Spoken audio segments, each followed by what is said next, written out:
Asansol municipal কর্পোরেশনের কালীপাহাড়ির এই গোডাউনে এসেছি। এখানে প্রচুর গাড়ি রয়েছে, যে গাড়িগুলোকে ব্যবহার করা হচ্ছে না। রাস্তা পরিষ্কার করা, স্প্রিংকলার, ময়লা তোলার গাড়ি, প্লাস ম্যানুয়ালি আমাদের যে সাফাই কর্মীরা রয়েছে তাদের জন্য বুথস, বিভিন্ন ডাস্টবিন, বাড়ি বাড়িতে দেওয়ার, রাস্তায় দেওয়ার ডাস্টবিন, সাইকেল করে যে আমাদের ময়লা নিয়ে যায় সেই সাইকেল গাড়ি প্রচুর পড়ে রয়েছে, প্রচুর। সেগুলো আমি জানি না কেন 15 বছরের ডিস্ট্রিবিউশন হয়নি। গামবুটগুলো সাফাই কর্মীদের না দিয়ে আমাদের কাউন্সিলররা কি গামবুট পরে বর্ষাকালে বেরোবেন ভেবেছিলেন?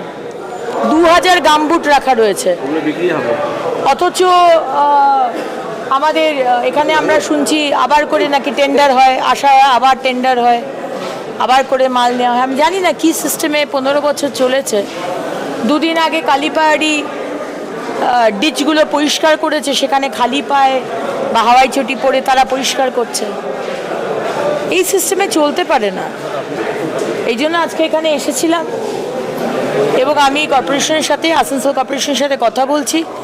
আমি পুরো লিস্ট চেয়েছি কী কী গোডাউনে রয়েছে এবং সেগুলো কি প্ল্যানিংয়ে আমরা ডিস্ট্রিবিউট করব, কোথায় কোথায় কাজে লাগাবো, এটা পুরো কথা বলেছি। আজকে রাত্রে তারা দেবে আমাকে। প্রচুর গাড়ি পড়ে রয়েছে, সেগুলো আমি জানি না কেন পড়ে রয়েছে, আমি খবর নিই।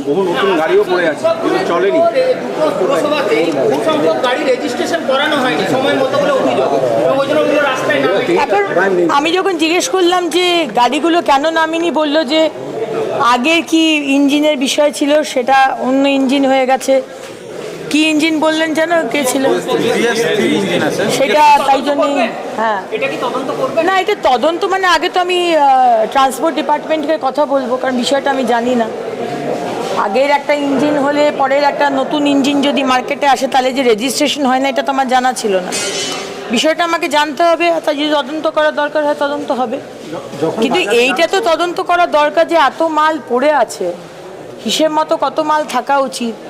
এই যে আমি শুনছি বারবার টেন্ডার করা হয়, মাল আসে অথচ মাল মানুষের কাছে পৌঁছয় না। আজকে গামবুট নেই, আজকে ঠেলা গাড়ি নেই, আজকে চাকা করে যে ময়লা তোলে সেই গাড়ি পড়ে রয়েছে, সেই গাড়ি ডিস্ট্রিবিউট হয়নি। বড় বড় স্প্রিংকলার, মানে রাস্তা পরিষ্কার করার জন্য যে স্প্রিংকলার গাড়ি থাকে সেইগুলো পড়ে রয়েছে। মানে চরম অব্যবস্থায় চলেছে আর কি লাস্ট 15 বছর। দেখলেও খারাপ লাগে যে মানুষগুলো এতদিন কাজ করেছে কোনো সুবিধে ছাড়া, গিয়ার ছাড়া। স্পেশালি আমাদের এই সাফাই কর্মীরা, কারোর তো আর ময়লা পরিষ্কার করতে ভালো লাগে না, কিন্তু তারা আজকে নর্দমায় নেমে কোনো গ্লাভস নেই, জুতো নেই, গামবুট নেই, বর্ষাতি নেই, সেটা ছাড়া তারা কাজ করে গেছে। দিদি, বিধাননগর কয়েকদিন আগে আপনি বিধাননগর ওখানে হলদিরামের ওই জায়গায় কিছু কয়েক ঘন্টা বৃষ্টিতে পুরো জলমগ্ন, কি বলবেন? আমি 3-4 দিন আগেই ওখানে গেছিলাম এবং ওখানে যে মেট্রোর কাজ হচ্ছে, তো ওখানে একটা সমস্যা আছে যে কনফ্লুয়েন্স যে পয়েন্টটা, ওইখানে একটা টেকনিক্যাল সমস্যা আছে। তো সেদিনকে আমি মেট্রোর সাথে কথা বলেছিলাম, মানে রেলের সাথে কথা বলেছিলাম, পিডাব্লিউডির সাথে কথা বলেছিলাম, ইরিগেশনের সাথে কথা বলেছিলাম এবং অফকোর্স বিধাননগর মিউনিসিপ্যাল কর্পোরেশন।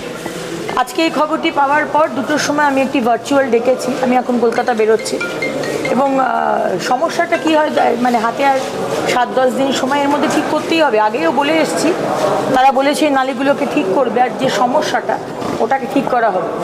তো ওটাই কদিনের মধ্যে ঠিক হয়নি, ওরা বলছিল একটু সময় লাগবে, সেই কারণেই জল জমছে।